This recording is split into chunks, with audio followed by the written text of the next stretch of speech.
after I got out of prison, my brother and I opened an auto repair shop together. He put up the money, I provided the technical skills, and we agreed on a 70-30 profit split. With my exceptional car modification abilities, I made waves in the local rich kid circle in the first year alone, netting $8 million in pure profit. But when I went to collect my dividend at year-end, he only gave me $100,000. Business is so good because I became friends with those rich kids. Anyone can modify cars. Do you really think you're somebody special? Other repair shops pay mechanics $6,000 at most. I'm paying you $10,000 a month. I'm already doing you a favor. I was shocked and furious. I never expected my sincerity to be repaid with betrayal. I quit on the spot and opened a new auto repair shop right across the street from his. 6 months later, my brother came begging. Just come back and I'll give you $500,000 a year. Can we keep working together now? Before going to see Ethan, I received a phone call. Mr. Hayes, have you thought about what we discussed? I refused without hesitation. Mr. Parker, thank you for thinking so highly of me, but as I've already made very clear, I won't be leaving Starlight Auto Repair. The person on the other end was the owner of the largest auto repair shop in our area. What he wanted me to consider was switching jobs. 3 years ago, when I got out of prison, I couldn't find any work because of my criminal record. That's when my childhood friend Ethan called me, asking if I'd be willing to come work at his repair shop. I studied aerospace engineering in college and worked at a research institute after graduation. If I hadn't injured someone while defending my parents, I never would have ended up in prison. Ethan's reasoning for hiring me was simple. He figured if I could fix rockets, fixing cars would be child's play. He said many mechanics stole parts from the shop to sell, and his small operation couldn't handle those kinds of losses. If I was willing, he'd let me join as a technical partner. After thinking it over for a few days, I agreed. After answering Mr. Parker, I was about to hang up when he seemed to sense something and asked me to wait. Mr. Hayes, I've looked into it. Ethan pays you $10,000 a month with 30% of annual profits. Come work for me, and I'll give you an annual salary of $500,000 with 50% of the profits that I guarantee. Before he could finish, Ethan's call came through, asking if I'd arrived at the shop yet and if I had time to come to his office. After hanging up, I got excited. Because yesterday I'd heard that our shop had made $8 million in profit this year, and according to our original 70-30 agreement, I should get $2,400,000. $2,400,000. Even back when I worked at the Research Institute, I'd never seen that much money. But when I entered Ethan's office and received my dividend, I was stunned. Ethan sat in his oversized executive chair and tossed a bank card onto the desk. Mason, you worked hard this year. There's $100,000 in this card, your dividend for the year. For a moment, I thought I'd misheard. $100,000? Did you calculate wrong? The shop made $8 million in profit this year. According to our original 70-30 agreement, I should get $2,400,000. Ethan acted like he'd heard the funniest joke and snorted. $2,400,000? Mason, do you really think you deserve that? Those words hit me like a bucket of ice water. I froze in place. Ethan, what do you mean? My voice rose involuntarily. We agreed on technical partnership and a 70-30 split. IT was spelled out clearly in black and white. Now you're telling me you won't honor it. Black and white. Ethan's smile was meaningful. That was just talk, that it's not in the contract. Your employment contract says a monthly salary of $10,000, plus I'm giving you $100,000 dividend. That's nearly a full year's salary extra. Look at the entire auto repair industry. Which boss is as generous as me? Anger shot straight to my head. Ethan, don't go too far. You know damn well what the shop was like when we started. You could barely get 10 jobs a month and we're about to close down. Who kept it afloat? I pointed at the yard outside the window, filled with luxury cars. Every single owner of those cars out there comes here for my technical skills. Even Harrison Parker wanted to poach me, offering $500,000 a year plus 50% profit share. I didn't even consider it before turning him down, and this is how you treat me. Ethan's smile finally faded. He stared straight at me. You think I don't know about Harrison Parker trying to approach you? Mason, you really think you're hot shit. You think business is booming because of your little car modification skills? Don't kid yourself. Anyone can modify cars. There are repair shops everywhere with mechanics who have real skills. Why would those rich kids come to our little hole in the wall? It's because of me. This past year I've been drinking, playing ball, and singing karaoke with those rich kids that we're friends now. They come here out of respect for me, Ethan. You're just some grease monkey who fixes cars, and you actually think you're somebody special. Hearing these words made me want to punch him right in the face. I'm not bragging, but there are only a handful of people in the country who can match my skill level. The reason those rich kids choose our shop over the big chains for modifications, and why Harrison Parker wanted to poach me, is all because of my technical abilities. I can not only meet all their requirements, but also save them money. After all, some of these cars would have to be sent overseas if they didn't come to me for modifications. Without me, Ethan could drink with those rich kids 10,000 times, and they still wouldn't bring a multi-million-dollar sports car to this dump. Seeing my displeasure, Ethan stood up from his executive chair and patted my shoulder. Mason, I know you're upset, but I've got my own difficulties.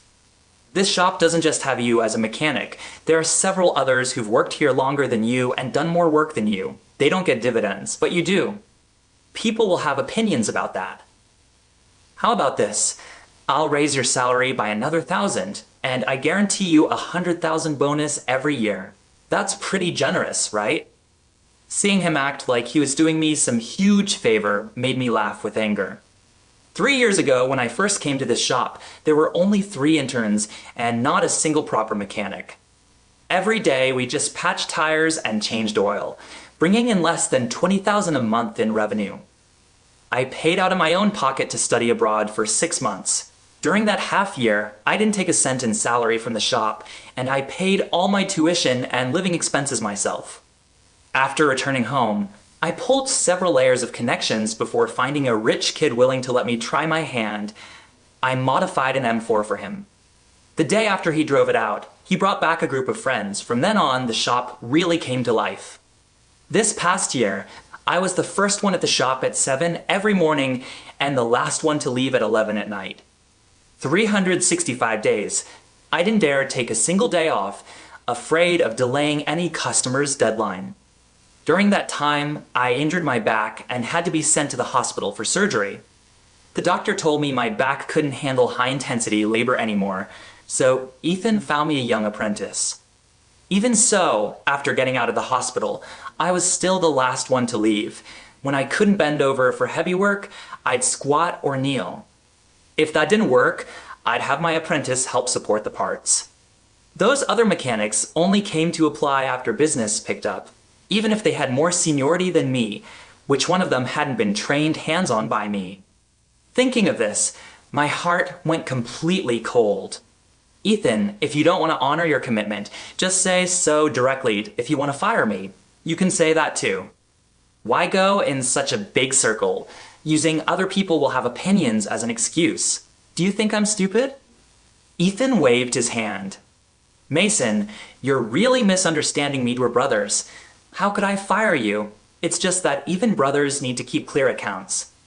If you want that big of a dividend, you need to prove your value, right? I almost laughed out loud. My value needed proving? The custom modification parts piled up in the workshop. I negotiated with every single overseas supplier to get them. The dozens of modification cases hanging on the wall were all my work. Ethan dismissed all of this with a single sentence, then said I had no value. I suddenly thought about suing him.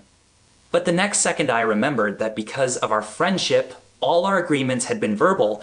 I didn't even have text message records. If I really sued him, I wouldn't have enough evidence to even file the case. Fine, Ethan, since you've said as much. I took several deep breaths. Then I quit. I'm resigning. I thought when I mentioned quitting, Ethan would at least panic a little.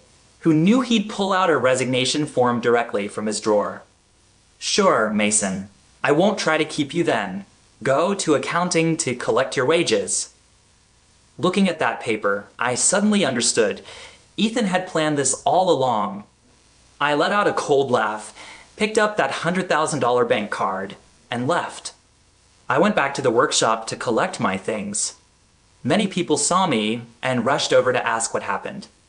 I usually managed all the repair work and got along pretty well with the guys, so I told them about Ethan.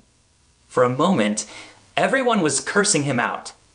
Isn't this just using someone and throwing them away? Everyone knows you're the one who built this shop up, Mason. Exactly. Mason, everyone sees how much you've sacrificed for this place. If it wasn't for the profit share, just for that little salary, who would work themselves to death for him like this? Just wait. He'll regret this sooner or later. They were all working people who could empathize. But they still had to work here, so all they could do was say a few words on my behalf. I thanked everyone, then called over Kyle and asked if he'd be willing to leave with me. Kyle's family wasn't well off, so he dropped out early to work. I felt for him, constantly giving him spending money and teaching him a lot. If I took him with me, in probably less than 2 years he could learn all my skills. I told him my plan, thinking he'd agree, but Kyle actually refused. Master, I'm doing fine here. I don't want to leave. I said, you only make $3,000 here. Come with me, and I guarantee I'll double your salary. Seeing my insistence, Kyle just came clean. Master, Ethan already raised me to $8,000. I don't want to leave. Hearing that number shocked me. That's what experienced mechanics make. Why would he give you that much? Seeing Kyle hem and haw, combined with Ethan's attitude today, I suddenly understood. Did you tell Ethan you've already learned all my techniques? Kyle's reaction confirmed exactly what I thought. He had a habit of saying things like that. I'd caught him at it several times. He was indeed smart and had real talent for car modification, but he also had obvious flaws. He was sloppy in his work. The cars we usually handled were all luxury vehicles, worth at least several $100,000, with parts that were hard to source. The slightest mistake could ruin an entire car. So normally when he worked, it was only because I was watching that he didn't make mistakes. Out of goodwill, I told him all this and asked him to clarify things with Ethan. Ethan had fired even me without hesitation. If something went wrong in the future, Kyle's fate would definitely be worse than mine. Kyle's expression immediately changed. Mason, I call you master out of respect, but you really think you're all that? You're saying all this because you're bitter I took your job. What's so special about your techniques anyway? It's just the same few things over and over. I learned it all long ago. You think the world stops spinning without you. And you know who I am? I'm Ethan's wife's cousin. He'd fire anyone before he'd fire me. Stop worrying about me and worry about yourself. My head buzzed like someone had hit me with a club. Kyle was Ethan's wife's cousin. No wonder Ethan insisted on making Kyle my apprentice. No wonder Ethan never said anything when Kyle made several mistakes. No wonder Ethan dared to turn on me today. From the very first day I started teaching Kyle, Ethan had already been preparing for today.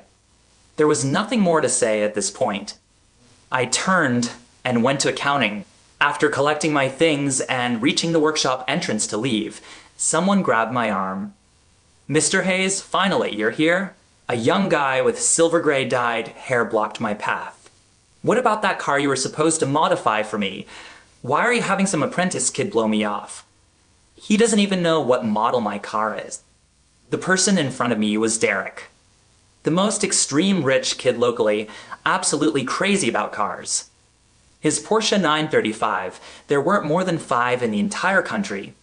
He'd been on the waiting list for half a year, and specifically requested I personally handle it. Mr. Shaw, I'm sorry. I told him, I've been fired. I can't modify your car anymore. Fired. Derek's voice shot up. Is your boss crazy? I waited half a year. Now you're telling me it can't be done? His shout drew everyone nearby. Several mechanics who'd been working stopped and looked over. Ethan quickly walked over from his office, his face full of smiles. "Mr. Shaw, what's going on? Why so angry?" Derek pointed at me and asked, "Ethan, why was Mr. Hayes fired? I said half a year ago that I wanted him to personally modify this car. What's the deal with swapping in some apprentice now?" Ethan glanced at me with a warning look, then smiled at Derek. "Mr. Shaw, please calm down. Mr. Hayes resigned on his own. We're very sorry too, but rest assured, Kyle is his personally trained apprentice. His skills are no worse than Mr. Hayes. Your car will be in excellent hands with him." Kyle sidled up at this point. "Mr. Shaw, don't worry. I've learned everything my master knows. I guarantee I'll modify it beautifully for you." Derek looked skeptically at Kyle, then at me. I didn't want to say another word, but my peripheral vision caught that 935. The full carbon fiber body kit alone was worth 7 figures from the factory, with parts airshipped from Germany. Any mistake at all would mean hundreds of thousands in losses. I sighed and turned to Derek. "Mr. Shaw, take my advice. Find another shop to do the modification." Ethan's expression changed instantly. He pointed at my nose and cursed. "Mason, you've already resigned. What are you saying here? If you keep messing with my business, don't blame me for forgetting our friendship."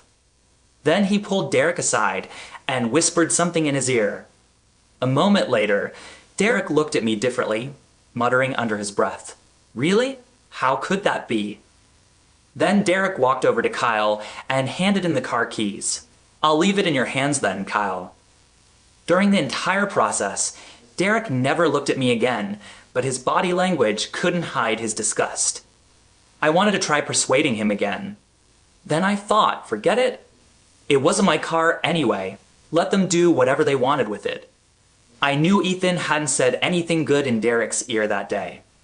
But I didn't expect the news to spread so fast. A few days after leaving Ethan's place, I contacted Mr. Parker to ask if he was still willing to have me. Mr. Parker hemmed and hawed for a long time before finally being honest. "Mr. Hayes, did you serve time in prison?" I froze. "Did Ethan tell you?" "Mr. Parker, I can explain. Back then my parents were being bullied." "Of course, I believe you had your reasons." Mr. Parker interrupted me.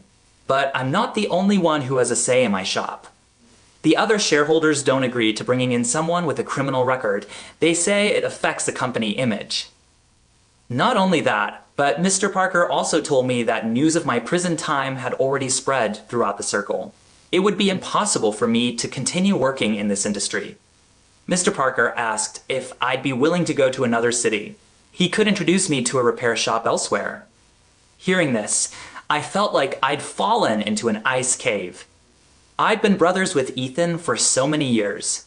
I never thought he'd be this ruthless.